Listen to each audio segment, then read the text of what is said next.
हमारी अर्थ जिसमें आज हम रहते हैं, इसकी खूबसूरती तो आप देखते ही होंगे, लेकिन पृथ्वी कैसे बना, आखिर सौरमंडल, आकाशगंगा और ब्रह्मांड की उत्पत्ति कैसे हुई, क्या है इनके बनने के साइंटिफिक रीजंस और क्या है बिग बैंग थ्योरी, ये सारी चीज़ें इस वीडियो में क्लियर हो जाएगी। ब्रह्मांड यानी यूनिवर्स की उत्पत्ति के लिए साइंटिफिकली अभी तक बिग बैंग थ्योरी यानी महाविस्फोट सिद्धांत को ही माना जाता है। इस थ्योरी को एफ जॉर्ज लेमेतियर ने दिया था।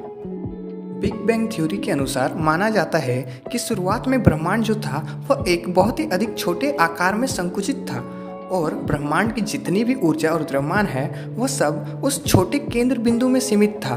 पूरे ब्रह्मांड की ऊर्जा और द्रव्यमान को रखने वाले इस बिंदु का तापमान और घनत्व बहुत ही ज़्यादा था। इस केंद्र बिंदु को गुरुत्वीय एकक यानी ग्रेविटेशनल सिंगुलैरिटी कहा जाता है। इस एकक में अत्यधिक घनत्व और तापमान के कारण लगभग 13.7 अरब वर्ष पूर्व एक बड़ा और तीव्र विस्फोट हुआ और सिर्फ 1.45 सेकंड के अंदर ही ब्रह्मांड की उत्पत्ति हो गई। यह विस्फोट इतना तेज था कि आज भी हमारा ब्रह्मांड फैल रहा है। स्टीफन हॉकिंग के अनुसार इस प्रकार ब्रह्मांड की उत्पत्ति होने से पहले भी ब्रह्मांड अस्तित्व में था। ब्रह्मांड की उत्पत्ति के साथ ही समय की भी उत्पत्ति हुई। हमने जाना कि 13.7 अरब वर्ष पहले बिग बैंग की घटना हुई।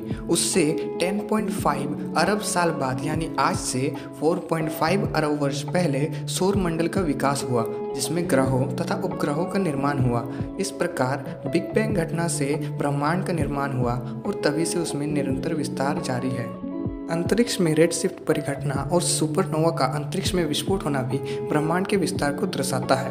ब्रह्मांड का व्यास 10⁸ प्रकाश वर्ष है। ब्रह्मांड में लगभग 100 अरब गैलेक्सीज हैं और हर गैलेक्सी में 100 अरब तारे होते हैं। यह सुनकर आप समझ ही गए होंगे कि इस ब्रह्मांड में इंसान की क्या औकात है। अब हम गैलेक्सी या जिसे मंदाकिनी कहते हैं उसके बारे में बात करते हैं। मंदाकिनी गैस, धूल और अरबों सितारों और उनके सौरमंडलों का एक विशाल संग्रह है जो सभी गुरुत्वाकर्षण द्वारा एक साथ रखे जाते हैं। बड़े पैमाने पर गुरुत्वाकर्षण के कारण एक मंदाकिनी उन्हें पूरी तरह धारण करती है। मंदाकिनी में एक केंद्रीय बल्ज और 3 घूर्णनशील भुजाएं होती हैं।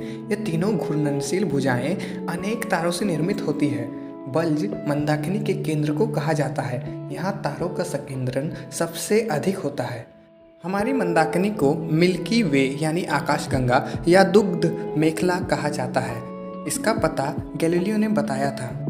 हमारी आकाशगंगा स्पाइरल शेप की है जिसका एक बड़ा केंद्र है और इस केंद्र से कई निकलती हुई वक्र भुजाएं हैं। हमारा सौरमंडल इसकी ओरायन सिगरस भुजा पर स्थित है। हमारा सौरमंडल आकाश गंगा के बाहरी भाग में स्थित है और आकाशगंगा के केंद्र की चक्कर लगा रहा है। सौरमंडल द्वारा आकाशगंगा की एक परिक्रमा करने में लगभग 25 करोड़ वर्ष लगते हैं। हमारी आकाशगंगा की सबसे नज़दीकी मंदाकिनी को एंड्रोमेडा या देव यानी नाम दिया गया है। तो इस वीडियो में हमने जाना कि बिग बैंग थ्योरी द्वारा ब्रह्मांड की उत्पत्ति कैसे हुई और हमारी मंदाकिनी क्या है। होप करता हूँ आप सबको ये वीडियो काफ़ी पसंद आया होगा और आप बिग बैंग थ्योरी को समझ गए होंगे।